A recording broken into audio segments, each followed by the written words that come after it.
J'avoue que j'étais assez émue par le micro-trottoir parce que j'ai fait de la télévision dans une vie antérieure, donc ça m'a renvoyé à des souvenirs. Ce qui m'a frappé en particulier dans le sondage, en fait, hein, il y a un écart entre les résultats du micro-trottoir et, il me semble, ceux du sondage. En particulier, dans le micro-trottoir, ce qui s'exprime, c'est une certaine lucidité populaire et c'est aussi un désir de justice très important et un désir d'accès à des droits élémentaires et aussi, me semble-t-il, un désir d'adhésion.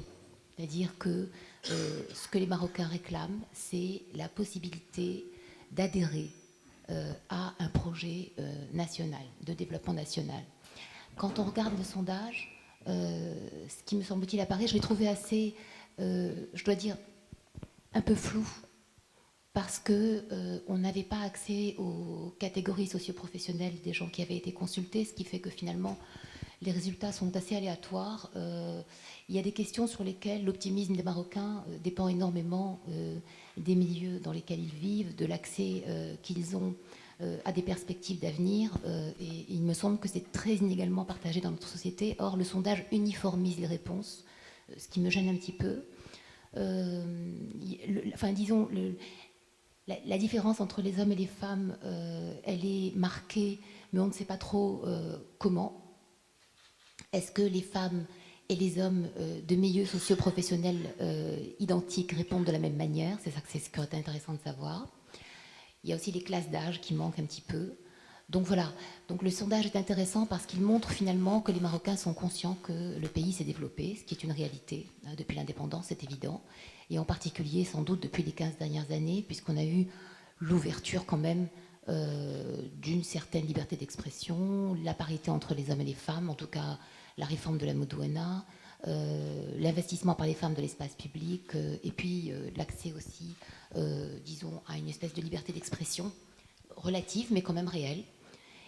En même temps, je suis assez étonnée par le peu de critiques concernant la centralisation du pouvoir, concernant les difficultés administratives, le manque de justice, ou en tout cas le sentiment d'être inégaux devant la justice. Et je me dis que certainement ça doit être dû à la manière dont le sondage a été réalisé et à la manière dont les nomenclatures ont été disposées. Je suis assez d'accord avec lui sur certains points parce que moi j'ai travaillé dans la production télévisée et j'étais très militante pendant 10 ans. Donc j'ai eu la chance de sillonner le Maroc aussi. Et c'est vrai qu'il y a des écarts situationnels qui sont justes. Il y a des villages autour de Beni Louiden où les gens vivent comme on vivait, je pense, il y a 7 siècles, quoi. Il n'y a pas d'électricité, il n'y a pas de moyens de circuler, les villages sont enclavés, il fait très très froid, les enfants ont les pieds qui saignent en hiver, il fait une chaleur infernale en été, rien n'est prévu, il n'y a pas d'école. Donc c'est vrai, on a un pays extrêmement contrasté. Et la grande priorité, bien sûr, je pense, c'est l'inclusion. C'est l'inclusion des populations. Et je pense que ce plan de développement, si on veut vraiment passer un contrat social, un nouveau contrat social, j'ai beaucoup aimé cette idée d'un nouveau contrat social, en tout cas d'un contrat social dans l'absolu, qui soit passé enfin, c'est vraiment avec tous les Marocains. Parce que ce qui menace notre société, c'est justement le sentiment d'exclusion des populations les plus vulnérables, qui mène à la colère et qui peut mener à l'implosion du tissu social. Moi, je crois vraiment que la priorité absolue, c'est l'inclusion. Et l'inclusion, elle passe par une tentative, en tout cas, de niveler, d'uniformiser, hein, sans pour autant réduire, bien sûr, les spécificités culturelles, mais de donner accès à tous les Marocains à un niveau de vie décent, avec des conditions décentes, qui sont assurées par l'État. Hein, c'est l'État qui creuse les puits, c'est l'État qui fait passer les routes, c'est l'État qui construit les écoles. C'est une mission de service public. Nous payons des impôts pour ça. Et je pense que c'est très important que l'État assure cette mission en conscience.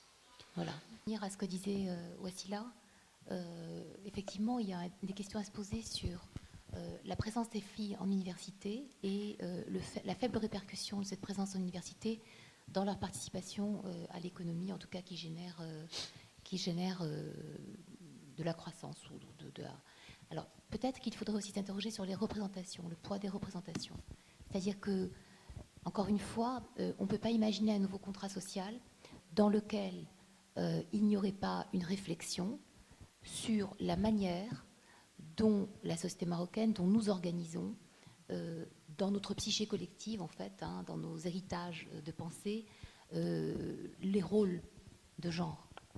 Et donc, à mon avis, si les femmes n'investissent pas et ne deviennent pas les entrepreneurs, c'est aussi parce qu'il y a le poids des représentations collectives. Et ces représentations, elles sont renforcées aujourd'hui par les enseignements prodigués à l'école primaire, au collège et au lycée.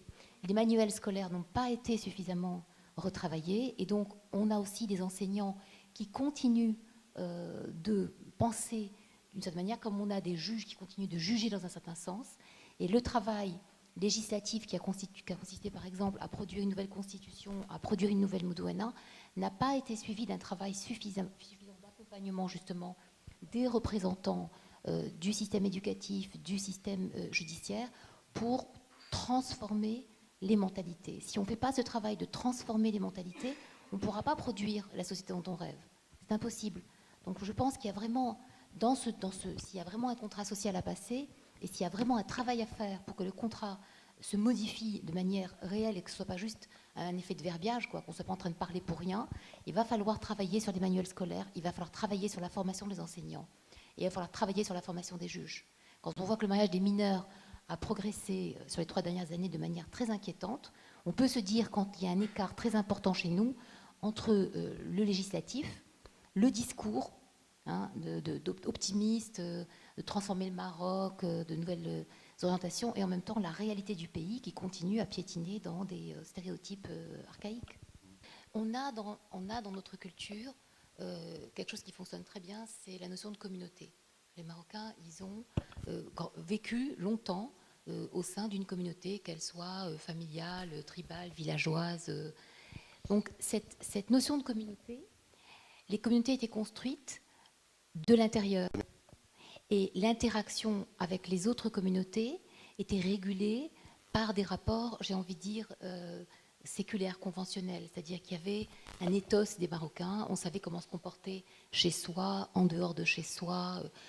Avec la colonisation, avec l'intégration du Maroc dans le monde moderne, en fait, cet ethos a été bousculé et s'est superposé à un autre système de valeurs dans lequel ce qui est valorisé, ce n'est plus l'appartenance à la communauté, c'est l'individu. Et donc il faut réussir individuellement et en même temps, il faut préserver le lien communautaire. Donc il y a une double injonction pour les Marocains. Or, le lien communautaire, c'est la communauté initiale parce que la communauté nationale, elle a échoué à se construire. C'est un constat pour moi, évident. C'est-à-dire que la nation comme communauté, elle n'existe pas encore aujourd'hui. On est soit dans sa petite communauté familiale élargie, soit on essaye d'exister comme un individu avec tout l'environnement hostile qui peut exister autour de la notion d'individualité, parce que justement un individu n'est pas si contrôlable que ça. On a besoin de repérer les gens dans l'espace. Et en fait, la question qui est posée, si vraiment on veut un nouveau contrat social, je le redis, c'est la question du rapport avec une autorité centrale. C'est-à-dire comment faire pour que les Marocains acceptent l'idée que l'autorité centrale, elle n'est pas forcément malveillante et nuisible. Ça veut dire qu'il faut aussi réformer cette autorité centrale. Il faut que la manière dont l'État interagit avec les citoyens ne soit plus fondée sur la violence. Aujourd'hui, les gens qui ont le pouvoir, ils sont violents, ils sont injustes, ils écrasent, c'est le hagra, ils humilient. Comment voulez-vous qu'un citoyen puisse d'abord se sentir citoyen et ensuite avoir confiance dans une synergie qui rendrait son projet à lui central aux yeux de l'autorité centrale, alors même que lui-même comme citoyen est écrasé.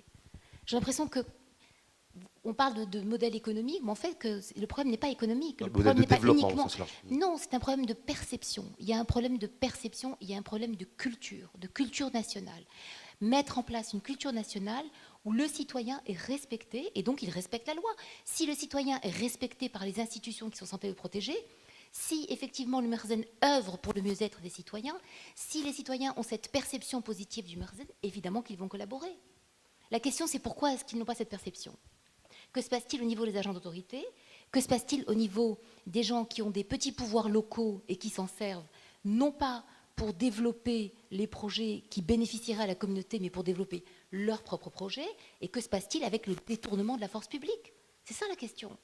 Et si cette commission ne réfléchissait pas, ne pose pas ces problèmes et ne trouve pas des solutions opérationnelles pour transformer la manière dont les agents de l'État se comportent avec les citoyens et pour que les citoyens puissent respecter la loi, eh bien, je vois pas du tout. Vous pouvez implémenter tout ce que vous voulez, vous pouvez mettre en place toutes les solutions économiques que vous voulez, elles ne prendront pas. C'est surtout le fait de garder à l'esprit cette double en fait, orientation économique et sociale. Moi, je me réjouis que dans la foulée, on a commencé par un débat autour du modèle économique, puis le modèle de développement, et aujourd'hui, on parle du pacte social. Pour moi, c'est très important à ce que, bien sûr, c'est très important à ce qu'on travaille sur le volet économique, sur la création des richesses, sur l'entrepreneuriat, sur l'amélioration du taux de croissance, parce qu'on a besoin de nourrir le social par l'économique, mais on a besoin également de nourrir l'économique par le social. Et donc les notions, les valeurs, la cohésion sociale, les valeurs intrinsèques de notre société, il faut les préserver. Parce que ce que je préfère, en fait, peut-être pas un niveau de développement économique très élevé, ça peut être en fait correct, acceptable, mais surtout que l'impact de ce développement économique soit bien partagé, qu'il soit beaucoup plus un outil de cohésion sociale. Et donc, pour moi, la cohabitation de la préoccupation économique et sociale devrait être fondamentale et bien sûr bien intégrée dans cette réflexion.